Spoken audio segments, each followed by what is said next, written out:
ఏష మధ్యే కాగ్నితం నో రాజ్యం భోగాః సుఖాని చ త ఇమే వస్థిత యుద్ధే ప్రాణాం త్యక్త్వా ధనాని చ ఆచార్యాః పితరః తథైవ చ పితామహాః మాతులాశ్చ వశూరాః పౌత్రాశ్చ యశ మభదిన స్తథా ఏష మధ్యే కాగ్నితం నో రాజ్యం భోగాః సుఖానిశ్చ ఇమే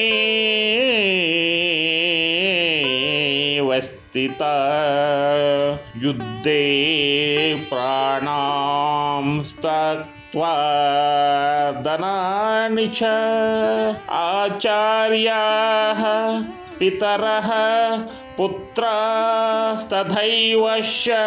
పితామహాః మాతులాశ్చ వశూరాః పౌత్రాశ్చ యలాశ్చ మభందిన స్తథా. ఈ శ్లోకంలో కొన్ని పదాలకు అర్థాలు తెలియాలి. ఏంటంటే ఏష మధ్యే అంటే ఎవరి కొరకు అని, కాగ్నితం అంటే కోరబడినది, తథైవశ అంటే అట్లే అని అర్థం. అదేవిధంగా శాల్యా అంటే బావమరుదులు అని. మనం జనరల్గా మనం హిందీలో సాలే సాలే అంటాం.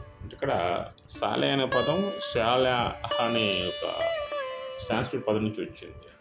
అయితే ఇక్కడ మొత్తం యుద్ధంలో అర్జునుడు మాట్లాడే మాట ఏంటంటే